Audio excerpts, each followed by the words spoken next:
knowing when to ask for help is critical when you're in a leadership position. It's getting the best out of people. That's the essence of leadership. Welcome to Leaders on Leadership. Jim Owens, chairman of Caterpillar Incorporated, is here, ready to take some questions from our students from Wayne State University School of Business Administration. Your question, please. Hello, my name is Liang Downey. I'm an MBA student right now. I had a engineering degree in electronics before, so I'm working on some business skills with MBA here at Wayne State. That's at night. During the day, I work for a small company, a very innovative company, just based on Wayne State campus in Tech Town. It's called Next Tech Power Systems. Actually, my CEO sent me a greeting to you, because before he became the CEO of this Next Tech Power Systems, and he actually worked to run the Caterpillar franchise in Vietnam. And your question is? My question is, what is your opinion or comments regarding a company like Caterpillar's role in this whole notion of renewable energy and environmental concern? Will the wind and solar really take off as a business? Thank you. I'm not sure about wind and solar. I think there's a role for them, certainly, but there's going to be, I think, many different sources for energy and energy creation, and the demand for energy, which of course powers economic growth around the world, is going to continue to be very high. At Caterpillar, we, of course, we're the third largest producer of machines that make kilowatts in the world after GE and Siemens. So it's an important business for us. We're very much focused on sustainability with very low emissions. In fact, we've spent about $6 billion now on low emissions diesel technologies and gas turbine technologies. And so the emissions levels, both NOx and particulates, have dramatically been reduced. And we're exploring, and we work with the wind turbine industry in providing gears and other components that go into wind turbines. We've done a lot of research work on fuel systems, fuel cells, excuse me. And so we try to be involved. We think of ourselves as a power producer in the full spectrum of energy options that are out there, and try to support that. I think there's going to be the sustainable energy segment of the energy pie is going to continue to grow quite rapidly. But our key role in developing the natural resource base of oil, gas, and coal, and doing it in an environmentally sensitive way, is, I think, a key role for Caterpillar for the next decade or two. Your question, please. Good afternoon, Good afternoon. Chairman Owens. My name is Octavia Winfield, and I'm a management major in the business school here at Wayne State University. And I have a three-part question for you. Okay. First of all, with all of the new developments in diesel and natural gas engines, along with the gas turbine engines factoring into the inevitable growth, hopefully, of the Michigan economy, how do you see all of that factoring in to the new growth? Well, I think we're very proud of saying that our products help make progress possible. Of course, it's the world's explorers, mining industry, oil and gas industry, which are big customer segments of ours, the big contractors of the world, which are building the infrastructure, if you will, all the way down to the housing contractors who are providing homes and livelihood for people all over the world. So we're very excited about the macroeconomic opportunities in the world economy over the next decade or two. Particularly, this is maybe an expansion of your question. The world has changed pretty dramatically, and I think the United States, we need to recognize this with our policy, but there's a mega trend afoot with the developing countries growing about 2.5 to 3 times faster than the OECD, the traditional industrialized countries, for the last 20 years. Somewhere back there in 08, 09, they kind of crossed the critical mass zone, and they are now more than half of global GDP growth. And we think they're likely going to continue to grow at about twice as fast as the OECD world. And there's a mass urbanization and middle class growing within these developing countries, particularly China and India. But that then feeds a virtuous circle of demand for commodities.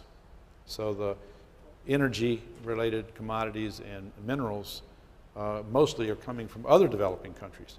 So it's creating kind of a virtuous circle of demand, higher prices, higher incomes, more investment, which feeds demand for our products. So our engines, turbines, and mining equipment really are strengthened by this phenomenon. Your question, please. Good afternoon, sir. My name is Ken Smith. I'm with the School of Business. Because you mentioned emissions, a few years ago in the trucking industry, it was rumored that Caterpillar was going to stop making on-highway engines for other companies and build their own on-highway vehicle and put their engines in it. But I guess the new emission standards are, I guess, pretty strict in the trucking industry. Was that rumor true? And if it was true, whatever became of it? Well, the rumor was partially true. We did get out of manufacturing an engine for the on-highway truck manufacturers, and we got out of that principally because the on-highway truck manufacturers were all going more vertically integrated. The European model, Daimler Chrysler, came to the U.S. And they bought Freightliner, and they began to phase in their own captive engines into their chassis. Volvo has had increasing success. So the traditional U.S. manufacturers, which bought components and then assembled them, were losing ground to the vertically integrated, if you will, manufacturers. We actually have partnered somewhat with Navistar, so we're working closely with them on engine technology development, and some of our engine technology will be finding its way into the Navistar brand. Between the two of us, we're the largest diesel engine manufacturer in the world, and we're partnering with them in on-highway applications, particularly across the emerging markets of the world. But within the U.S., we found that it was driving a huge amount of investment for very little profitability, so we got out of that business. Question, please. Hello, Mr. Owens. My name is Maximo Felix. I am a student at the business school. I'm dual majoring in finance and accounting. And my question is, such as a busy job that you have as CEO, how do you balance time with work and also family and friends? Great question, and one I get asked a lot around Caterpillar. And my answer is really, I think you personally, whatever job you work in, have to think about balancing your own life. You can't count on some boss to come and say, did you get off for the weekend? You spent some time with your kids? And I've been pretty busy and reasonably successful in a long career at Caterpillar now, but I'm proudest of the fact that I raised 3 kids who were terrific kids, who are now parents and who are exhibiting good parenting skills, and I have a great relationship with them. And every year through my 38 years of Caterpillar, I took beach vacations every summer, whole family. I took mountain ski vacations every winter, whole family.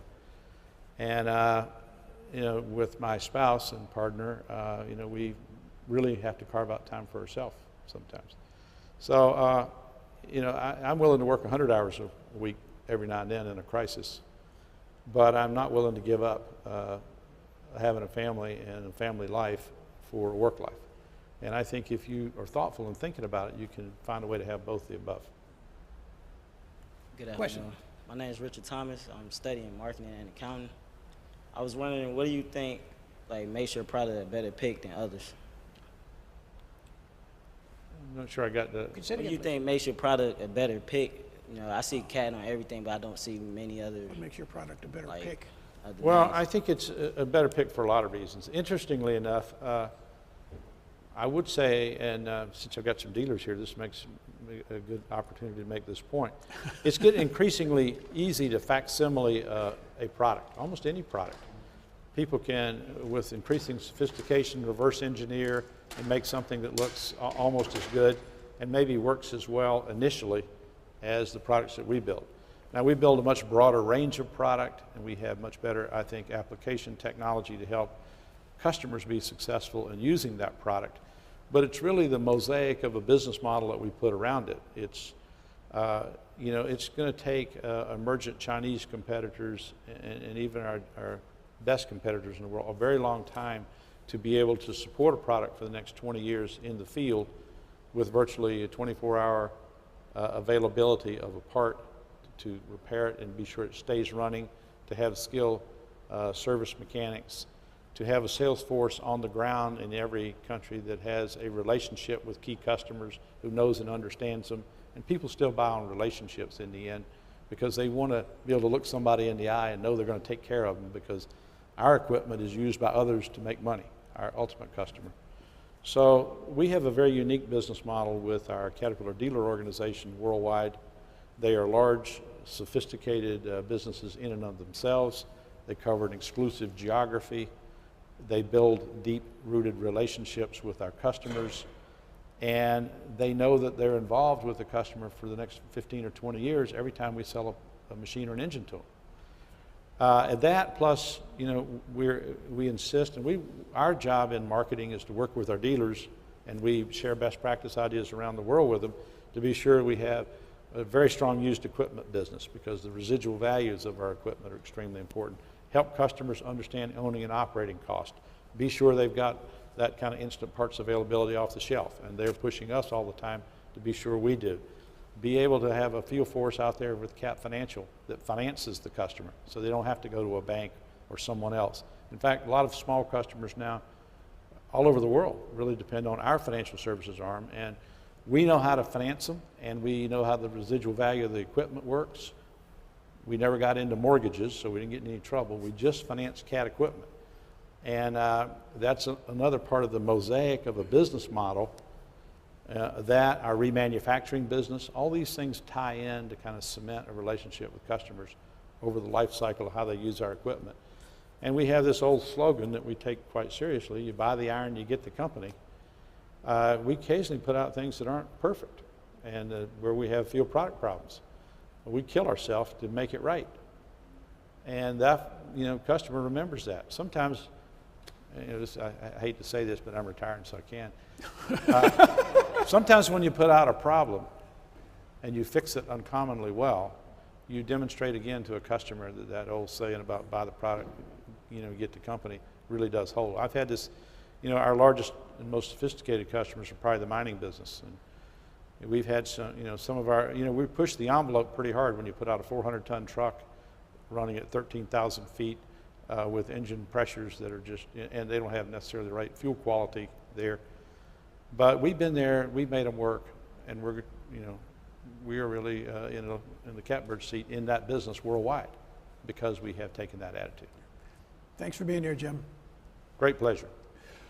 Join us again next time for another edition of Leaders on Leadership. See you then.